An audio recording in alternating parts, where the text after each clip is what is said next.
Oke teman-teman, selamat datang kembali bersama gua Kopi Anang dan Oke, jadi kali ini kita mau ngelanjutin lagi teman-teman ya tutorial di Flutter. Dan sorry banget kalau gua udah jarang banget update karena satu dan lain hal lah pokoknya. Dan salah satunya kenapa gua jarang update karena gua sedang mempersiapkan juga untuk Udemy course teman-teman. Jadi buat kalian mohon untuk dukungannya. Jadi kalian tinggal kunjungin aja udemy.com dan kalian ketik aja di situ Flutter Indonesia. Oke, dan kalian nanti bakal ngeliat course gua kalau nggak salah dan seharusnya di paling atas gitu ya. Gua nggak tahu kenapa paling atas, dan kalau misalnya nggak ada, kalian sorting aja pakai bahasa Indonesia dan nanti akan ada gitu ya. Kalian beli aja. Masih 2,5 jam. Tapi nanti gua akan update di sini teman-teman untuk clean code dan lain-lain. Gua akan update di sini secara lengkap fiturnya, dan ini beginner ya. Sorry buat yang udah ngerasa advance dan kayaknya nggak perlu beli deh ya. Nggak apa-apa, nggak usah. Kalian dukung gua aja di YouTube gitu ya. Oke, kali ini teman-teman kita akan lanjutin lagi tutorial-tutorial, dan di sini gue ada beberapa yang dibikin gitu ya, ada blog, application dan lain-lain. Ini semua penjelasannya nanti ada di video gue yang di sebelah sana tuh. Oke, yang mau kita pelajarin pada video kali ini itu adalah gimana sih cara supaya memvalidasi sebuah text field. Kemudian cara supaya kalau keyboardnya tidak kemana-mana. Mungkin kalian sering mengalami yang seperti itu gitu ya, kalau ngeklik A keyboardnya nggak tahu kemana-mana gitu kan. Dan ya, kita belajar lebih advance aja untuk masalah text field dan sebaiknya tuh kayak gimana. Kalau teman-teman semua ingat, password itu teman-teman ya, ada gambar mata yang dicoret. Nah, kebetulan gambar mata di sini kayaknya nggak ada. Gua atau antara nggak ada atau gua nggak tahu. Tapi biasanya gua pakai material design icon. Teman-teman cari aja material design icon. Nanti udah ada dia di import versi 4 pada saat gua nge-record ini gitu ya. Dan ya, kita kayaknya harus rerun lagi gitu ya, di run ulang kalau kalian baru menambahkan sebuah lanjut teman-teman. Nah, di text form field kita pernah mengenal yang namanya controller, dan controller sangat penting teman-teman. Biasanya cara gue mendeklarasikannya seperti ini: final username atau email controller sama dengan, atau gue nggak pakai sama dengan, gue akhiri sampai di sini, tapi gua kasih text editing controller kayak gitu. Dan ini biasanya juga di underscore sama gua gitu kan, karena biar private aja gitu teman-teman. Dan ini gua copy paste, gua kasih namanya password controller. Lalu, gue biasanya tambahkan init state teman-teman. Buat apa? Buat kalian mendeklarasi isinya ini ketika dia nanti, jangan final teman-teman, gue lupa. Nggak boleh final ya. Iya.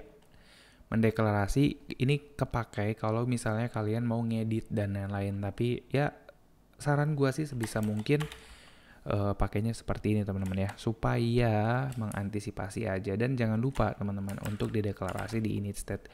Kalian bisa kasih nilai default sebenarnya di sini. Misalnya nilai defaultnya adalah emailku, dan di sini kalian kasih nilai default juga passwordku. Lalu email di controller tadi kalian deklarasi di dalam text fieldnya. Kalian panggil controller dan kalian isi email controller. Lalu di sini juga kalian kasih controller sama aja gitu ya. Kalian kasih password controller. Kita save, dan kalau kalian di refresh pakai tombol reload, nanti dia bakal keisi teman-teman.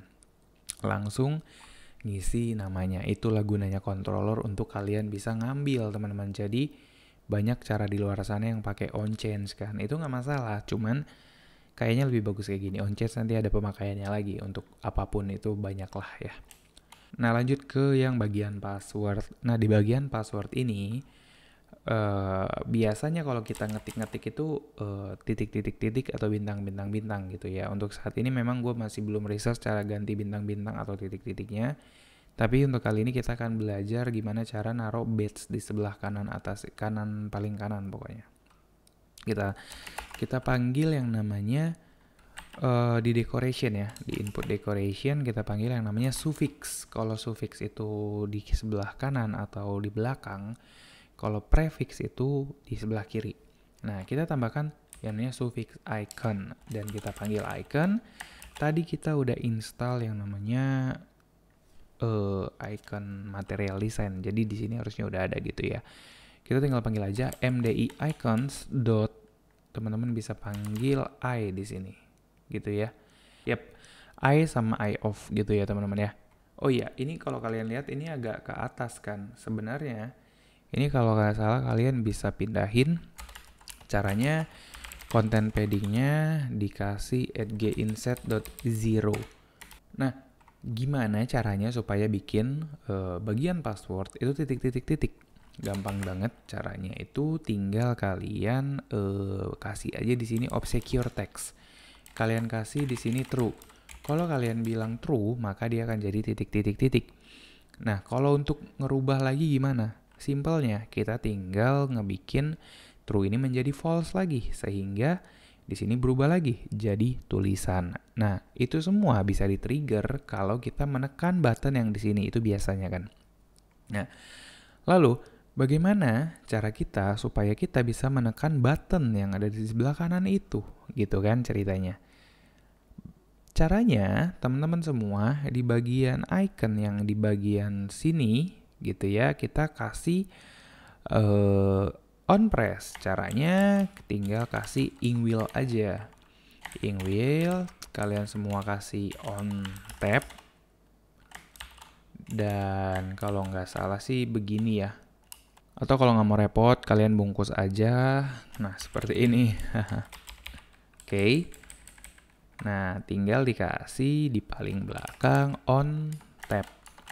Kalian kasih seperti ini. Udah deh. Sisanya kalian harus deklarasi di sini. Boolean is obscure. Ini obscure atau enggak? Kalau obscure berarti dia password. Kita kasih nilai awalnya true.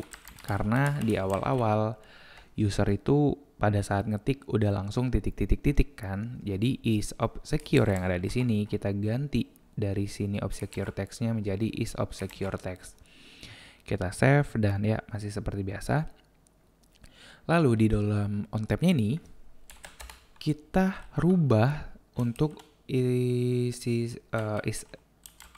obscure text-nya. Nah, kita bisa pakai gini teman-teman. If is obscure text sama dengan true, maka kita suruh dia menjadi false gitu kan. Tapi kalau misalnya tidak, maka kita suruh dia untuk true. Gitu ya. Jadi kalau misalnya dia true, berarti kalau kita tekan jadi false lagi. Dan kebalikannya. Kira-kira seperti itu teman-teman. Cara ini sebenarnya benar. Tapi kita akan coba dulu deh. Kita save. Terus kita tekan. Nah, dan tidak terjadi apa-apa kan? Tahu nggak kenapa? Itu karena kalian tidak merebuild atau tidak membangun ulang atau tidak apa ya sebutannya, pokoknya nge-rebuild lah. Jadi dia tetap kayak gini gitu. Tapi kalau kalian save, teman-teman, dia berubah karena nyangkut gitu. Nilainya berubah, tapi layoutnya tidak berubah. Cara mengatasinya, kalian panggil aja di sini set state. Gitu. Jadi set ini untuk men-trigger kalau ada sebuah perubahan apa yang harus dia lakukan. Jadi kalau kita klik seperti itu kira-kira. Oke? Gampang banget kan? Nah, untuk mempersingkat ini sebenarnya codingannya kita bisa singkat teman-teman dengan cara is obscure text sama dengan tanda seru is obscure text. Udah gitu doang. Ini kita hapus. Simpel kan? Ini logikanya adalah is obscure text yang saat ini diganti menjadi kebalikan dari obscure text yang sekarang. Mau apapun dia, mau dia true atau false, terserah. Yang penting kebalikannya gitu. Simpel aja, logikanya sama aja. Gitu kan? Jadi kita udah berhasil nih untuk ngerubah password menjadi titik-titik-titik. Nah, yang gue bilang tadi, gue nggak bisa ganti. Ini titik-titiknya, teman-teman. Obscure-nya, gue nggak tahu cara ngegantinya kayak gimana. Buat kalian yang tahu, silahkan komen di bawah. Kita lanjutkan lagi, oke?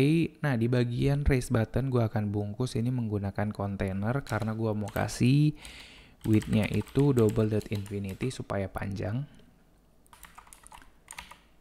Atau ini gue copy aja ya, teman-teman ya, biar nggak lama. Mana-mana dia, oke. Ini dihapus dulu, kita copy aja.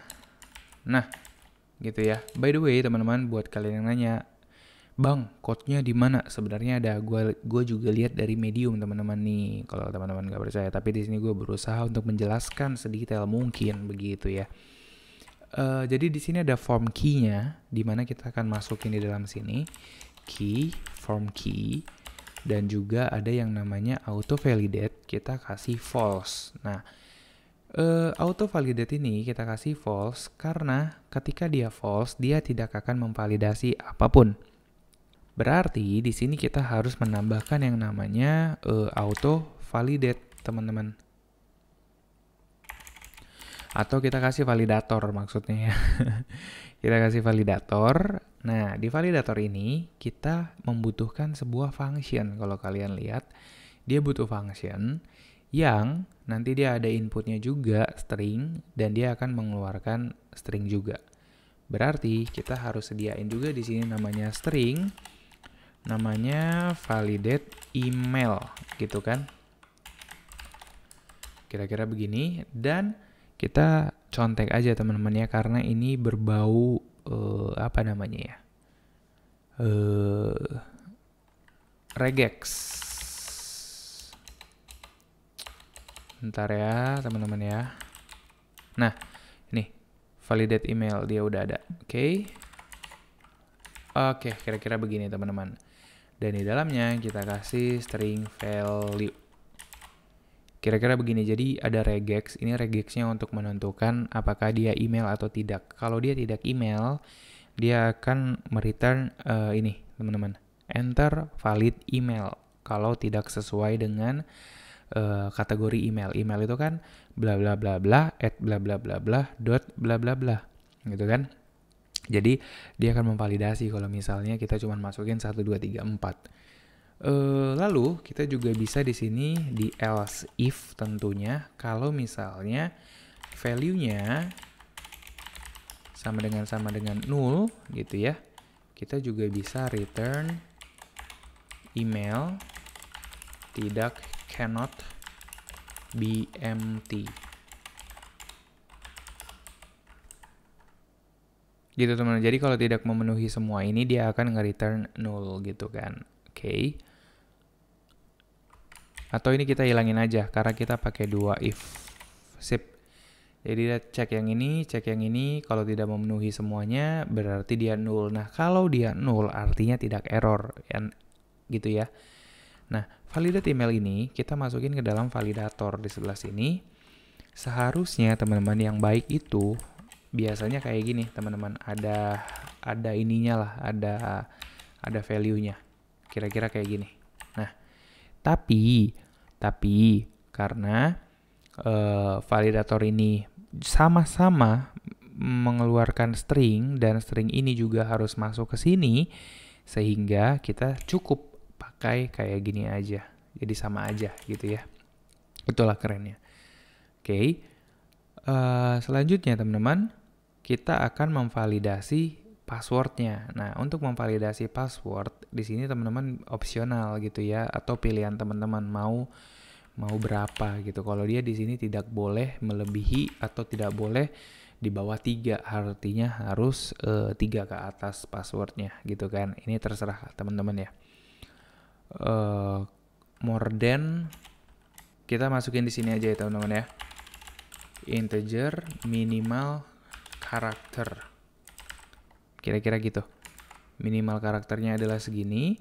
Kalau misalnya dia ini kita kasih notif kayak gitu kira-kira. Nah, tadi kan kita cuma 1 nih. Sekarang parameternya kita ada 2 kan. Nah, sekarang kita coba nih ya. Berarti kita akan validate name di sini kita pasang untuk di bagian password. Nah, di bagian sini kita kasih validator, kita validate name, kira-kira begini. Untuk masalah ini, nah ini justru kita harus memakai yang seperti ini tadi teman-teman. Value, kita masukin validate name, yang pertama value, yang kedua berapa minimalnya. Misal kita kasih 5 aja ya, jadi passwordnya itu harus 5 gitu kan. Udah. Nah, terakhir tinggal kita trigger teman-teman. Cara dia nge-trigger di sini kita pakai form, current state, save dan lain-lain. Tapi sebenarnya nggak seperti itu sih. Nah ini, gitu ya.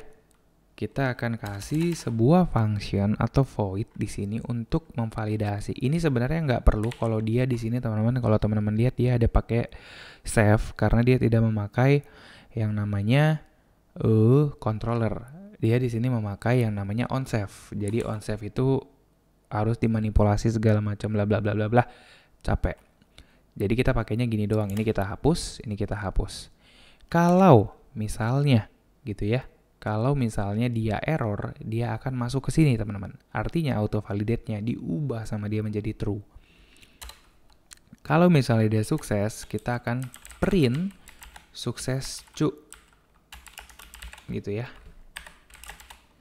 Kalau misalnya dia error, nanti dia akan otomatis teman-teman memvalidasi apakah dia berhak untuk sukses atau tidak. Kira-kira gitu ya. Jadi ini untuk memvalidasi aja. Jadi kalian kalau misalnya udah tekan tombol submit, semua perintahnya itu di sini bikinnya.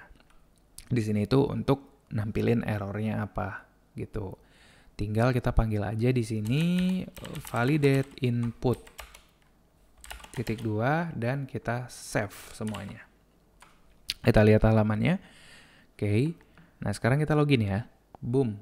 Enter valid email. Oke. Kebayang ya? Dan sebenarnya teman-teman, ternyata di sini kita nggak butuh untuk ngasih tahu ini sih, gitu ya. Kita nggak perlu ngasih tahu untuk cannot be empty karena kalau gini aja dia udah otomatis untuk memvalidasi kalau dia itu harus berbentuk pattern gitu ya. Jadi kita login lagi, enter valid email.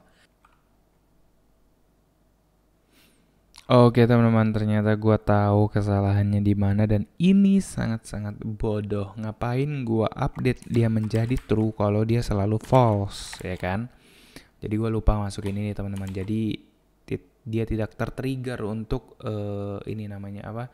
Memvalidasi secara otomatis gitu ya. Nah kita ulangin lagi.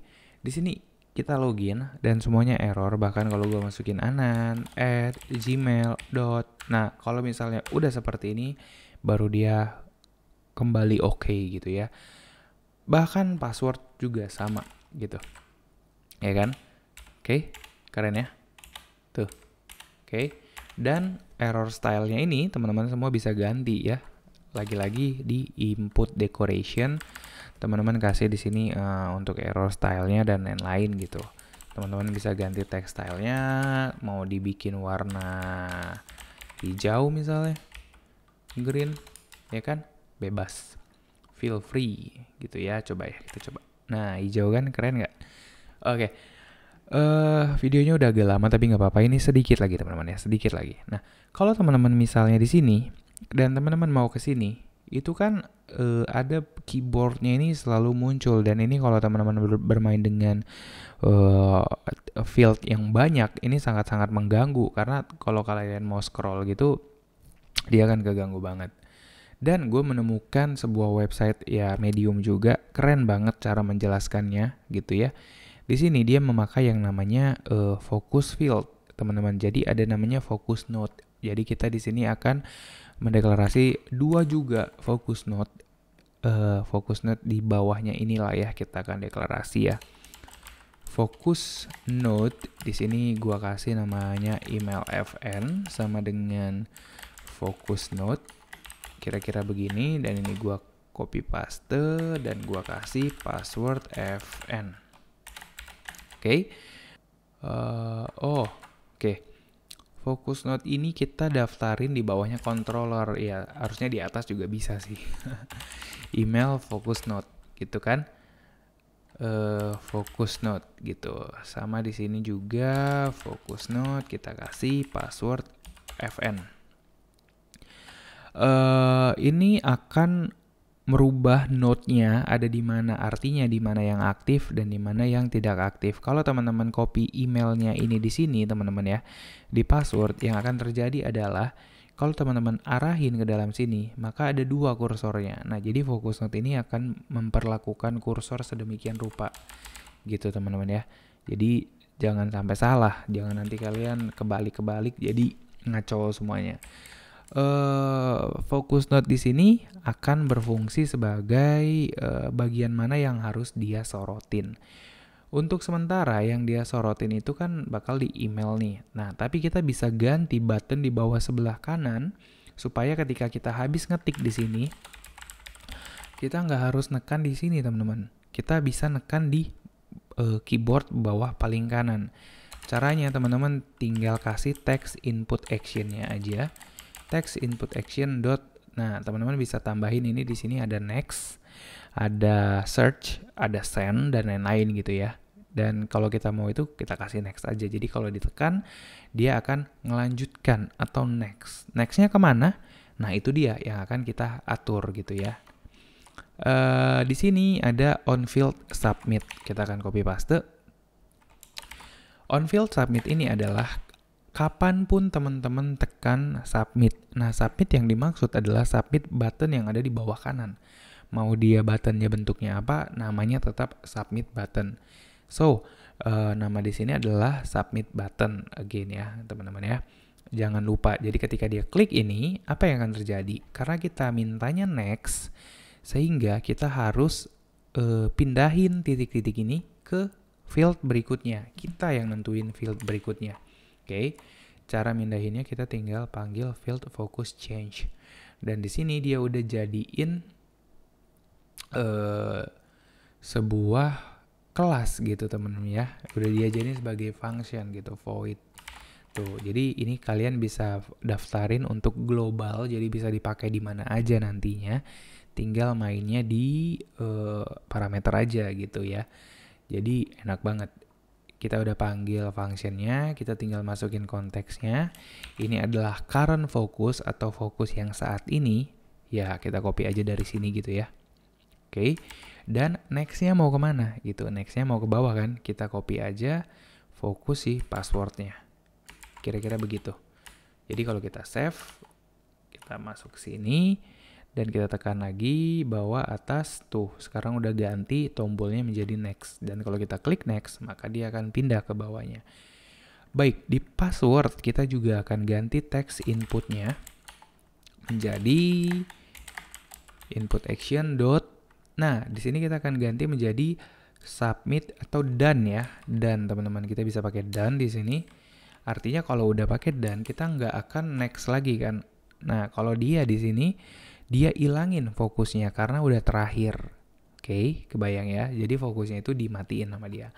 Cara matiin fokus, dia pakai wake focus.unfocus doang.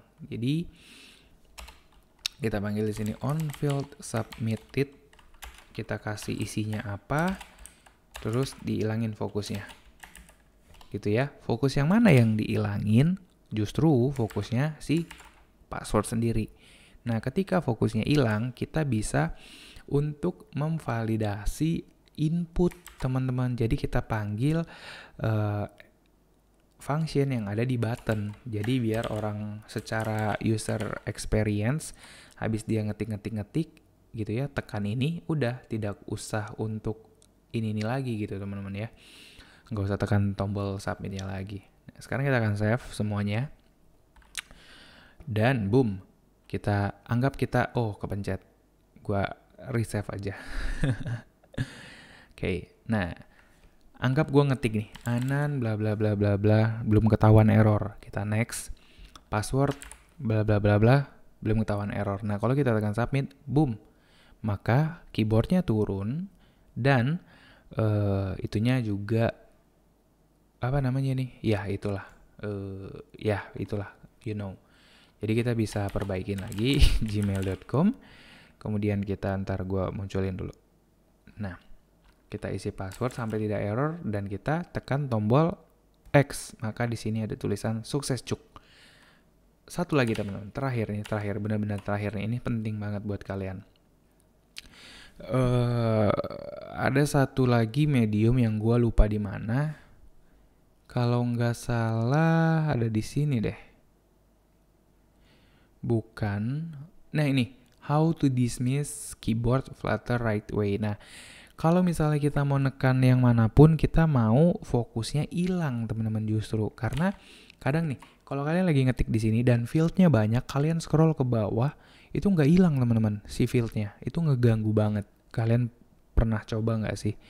Dan katanya di sini ya, caranya cukup dengan membungkus semua scaffoldnya menggunakan gesture detector atau DC bodinya. Kita bisa bungkus menggunakan gesture detector dan kita kasih on tap-nya di sini untuk menghilangkan semua fokus dari manapun untuk dia hilang. Jadi kita tinggal copy, paste, udah. Jadi fokusnya diambil semua fokus yang ada di dalam konteks ini karena dia manggilnya focus scope. Kemudian focus scope kalau dia tidak memiliki primary unfocus gitu ya. Dan kita save. Oke, kayaknya gue salah ngebungkus deh teman-teman ya. Kayaknya gue harusnya bungkusnya di sini. Kalau nggak salah nih, gue juga takut salah nih. Oke. On tap. Ini gue copy. Terus ini gue ilangin harusnya ya. Oke, kayak gini berarti gesture detektor yang ini gue akan hapus, remove, nice. Kita akan save. Tuh, kalau gue klik di mana aja, dia hilang. Jadi gue nggak harus kayak nekan tombol button gini yang bawah gitu loh. Kadang-kadang dia suka nyangkut juga teman-teman. Dan itu aja teman-teman untuk tutorial kali ini. Untuk di bagian login page aja banyak banget ya kalau kalian lihat nih. Dan yang buat minta atau udah minta source code, gue agak males sebenarnya untuk ngepost di GitHub karena mau menuhin GitHub gue. So kalau memang ada yang butuh, silahkan aja komen aja teman-teman ya. Nanti atau kalian follow aja Instagram gue @nanarfetcarlos. Nanti kalian tanya aja di situ. Dan jangan lupa untuk mengunjungi kursus online gue di Udemy. Tolong kalian support gue, harganya cuma 159.000 kok. Dan gue janji bakal nge-upload lagi video di sini lebih dari 2,5 jam. Target gue sih 20 jam ya, tapi let's see aja. Dan itu aja, sampai ketemu di video yang berikutnya. Bye-bye.